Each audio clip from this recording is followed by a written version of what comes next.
Well, there was some chatter before the draft that Laremy Tunsil would slide in this draft, and that is what is happening right now. 10 minutes before tonight's draft, on Laremy Tunsil's verified Twitter account, a picture surfaced of somebody smoking. You know, it's unfortunate the events of tonight. That's not who he is. The Miami Dolphins select Laremy Tunsil. Tackle, Ole Miss. Somebody hacked my account. So was there an exchange of money between you and your coach? No, I wouldn't say all that. You're saying those messages were not messages? Oh, the message you talking about from, no. Those true. Like I said, I made a mistake of that happening, and it happened. So was there an exchange between you and your coach of money? I have to say, yeah. The draft is supposed to be such a special night for these guys. Not the case there for Laremy Tunsil. Herm Edwards here now with us. Herm, how we doing? I'm well. Yeah? I'm well. We want to get your thoughts on this. Would you still have drafted him? Well, I think you got to have a plan if you draft him. And I think going in, he had some red flags. You knew that. This is not surprising. Now, the video is a little bit shocking to a lot of people. But I think if you've done your homework, and Miami has done that along with a lot of other teams, you felt like this guy had some red flags. Even before the video, people were saying he was dropping a little bit. And why? Because there were some concerns. Injury for being one, and maybe some things he did socially off the field you were a little bit nervous about. But I think Miami did his due diligence and said, you know what, we'll have a plan for this guy. But he has to be a part of the plan. He has to look at himself and say, look, I play a game where if I deal with marijuana, if that's one of my social appetites, and I get tested, I'm going to affect a lot of people. Now, on the other side of it, for me as a head coach, that's one part of it. But the big issue, the real big issue, is there's a lot of drama in this young man's life. There's a lot of people that are lining up and waiting for him to get drafted. How do you deal with that drama? I mean, that's even going to be more a big part of this. The marijuana is one thing. You know you get suspended. Okay, that's flat. Athletes know. You do marijuana, whether we believe it or not, that's a rule in our league. That's a rule in sports. I'd be naive, and anybody else would be naive if you don't think athletes smoke marijuana, because they do. But you get tested in this league. If you get caught, you get yourself in trouble. So that's part of it. But the other part, the family members, the drama, that's the bigger issue, in my opinion, because now he has money. And with money brings lots of friends, new acquired associations. Friends. People that feel like, you know what, you owe me this because I helped you when you were in junior high school. All these things become a part of it. How does he handle that? He didn't have to handle it in college because he didn't have any money. But now he's got a lot of money. And everybody wants a piece of this money. And they're going to come off, they're going to line up on this guy. And that's what you're going to have to work him through. The athletic ability alone, he's going to be a good player. He was a good enough player to deal with it in college. Didn't have any money to pay anybody. But now, all of a sudden, you got to deal with that aspect of it, which is very difficult. Stephen A.? Coach, I appreciate your comments, man. You know how much I love you, and you know you always provide that adult perspective, and I really appreciate that. I'm going to take this a level further, and I want you to chime in and feel free to talk with Skip and Molly about it. Skip, Molly, this resonates to another level because what Coach just highlighted is significant enough. But rarely do you find a situation where somebody blatantly tries to cost you money. That's where this changes. Usually you got hanger-ons, and they want you to take care of them because they're your friends, they're your family, they're in the neighborhood, and I keep telling you about some cats that come from certain neighborhoods, and they wouldn't have made it out of there if it were not for some of the people who helped them along the way. Because of violence and a lot of other things that are going on, you wouldn't have been allowed to star as an athlete. You would forget the distractions if you weren't one that that was inclined to be helpful and be an assistance to those who were looking to help you along the way. You might not make it out of there. So you can't forget that in terms with some of these guys as it pertains to being able to go home. But where Coach pointed out something that I need to piggyback off of and elaborate further on is the stepdad. I talked about that at the top of the show, Skip and Molly. I'm going to bring it up again while Coach is here. According to the reports, when Laremy Tunsil got into the fight with his stepdad, it was his stepdad that told folks he left with an agent, which obviously is not permissible according to NCAA laws. So you have a situation where you might have some hanger-ons that want you to make that money. They just want some of it. But now he's got somebody in his life, arguably, presumably, that didn't want him to make the money. That was what, you know, and so now you think about what transpired, where his draft stock ultimately dropped, and it's projected that it may have cost him $12 million. The reason why that's such a poignant point to bring up, this video came out minutes before the draft. Minutes. That means it was plotted. It was a calculated move to sabotage this guy's career. Other people hanging around so you might not like that. That may not be a good thing. But my God, at least they want you to get paid so they can get some of it. But he's got people in his life somewhere. And to me, Coach, I think this needs to be, I think even more than football, Skip and Coach, I think even deeper than that, it's important for him to find out who the hell leaked that video. Yeah. I agree. Because you got to get them out your life. Yeah, you got to find out who did that. Because they are on a mission to destroy your dream.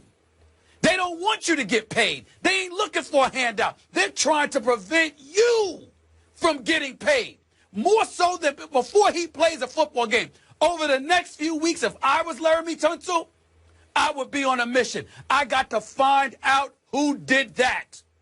Come hella high water to make sure they are out of my life. Because they're trying, somebody's trying to take this guy down. Yeah, and who knows what links they'll go through to do it. You make a great point, Stephen, and I think they they have an idea. They got an idea. Of course. They got a little bit of an idea. Of course he does. Okay, we know that, and we're taking them really behind the curtain now with the conversation we're having. But he makes a great point in the fact that, you know, when you're a head coach, you realize this. And think about Miami. Adam Gase has the same agent as Tunsil, Jimmy Saxon. So that helped. And Jimmy probably called him up and said, hey, look, coach, you know, they said, okay, we got a plan for this guy. But there's going to come a point, and I've always told players that have this situation, how much does it cost?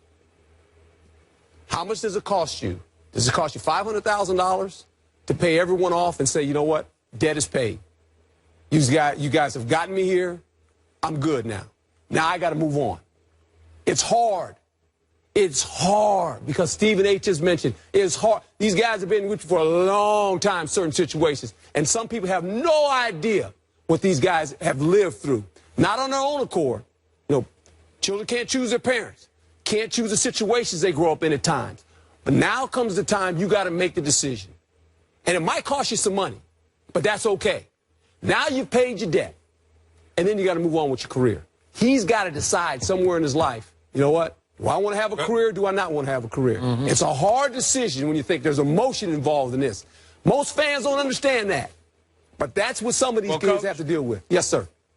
Coach, I told Skip this story a long time ago. There's a player that still plays in this league, in the NBA. And one of his, and I've never told his name and I never will. Right. He was a star. And one of his friends got in trouble. He went to the police station, bailed him out of jail, took him outside, and handed him a suitcase with $250,000 in cash in it, shook his hand, and said, it's over. We are done here. Yep. I can't allow you to bring all of us down. That's right. Is the only player to this day that I know for a fact did something like that. That might, unfortunately, that kind of stuff may be what it takes. I'm going to take this one other direction. Sure. Coach will appreciate. I did like the way the kids stood up last night with no direction, no guidance, under fire, on the hot seat, and he did own his transgressions. He was sweating bullets. Oh, no doubt. Owned it, man, Yeah. and he just looked it in the eye and said, yes, you got me, and it redeemed him in my eyes a little bit. So Molly asked us a question to open the show. Mine too. Yeah, thank you.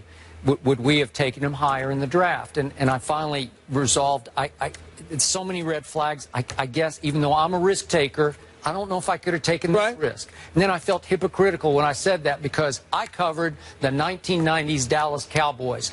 The day was different. The day is different today because of social media. Social media, that's right. The scrutiny on this league is extreme and intense, and the responsibility to be role models is intensified. Yes. But let me tell you, I wrote books about the 1990s Cowboys that should have won 4 straight Super Bowls and did win 3 out of 4.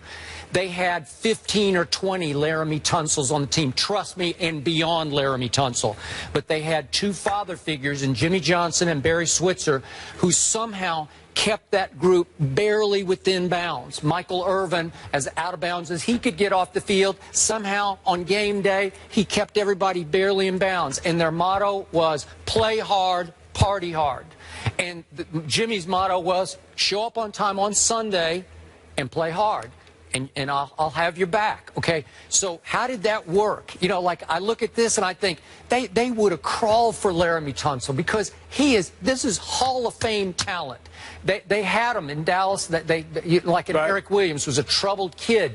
But you want to talk about a talent at right tackle who could dominate Reggie White when he went up against him? He could. He dominated Reggie White in playoff games. My point is they took all these guys and they just said, we will deal with it. Yes. Okay, you probably wouldn't have flown that route. You just say I've no. dealt with some ones in my career as a coach. Yeah, and you understand it. Okay, but you got to have a plan, and it's a hard job. But I've always said this when I became a head coach: if you build better men, you build good football players because they make better decisions off the field and on the field. Yeah, but it's work. It's on Tuesday when the players are supposed to be off. They're not off. They're coming to visit you. You're having a little chat time with them. You always have conversations with guys like this. You got to have a good locker room, too. You got to have some veterans around there that can help you to make sure that when he leaves the building, is he all right? You know, you're always checking in. It's work. It's more than just X's and O's if you're going to take on this, this type of player. And that's part of it. Some guys say, I don't want to do it. Yeah, Coach. Some guys say, no, I ain't doing it. Take that time. No. That's for sure. Gotcha. But I love the advice you said earlier because we know it's only going to get harder. New level, new devil. Oh, boy. Right? Yep. Herm, you're staying put. Okay. It was a rough night for Laremy Tunsil, and it will continue to be because sometimes the NFL draft just gets really tricky. Yo, Stephen A., hit it. Let's go. This speech is my recital. I think it's very vital to rock. A rhyme. That's right on time. It's tricky. Here we go. It's tricky to rock. A rhyme. To rock. A rhyme. That's right on time. It's tricky. Tricky. It's tricky to rock. A rhyme. To rock. A rhyme. That's right on time. It's tricky. Tricky.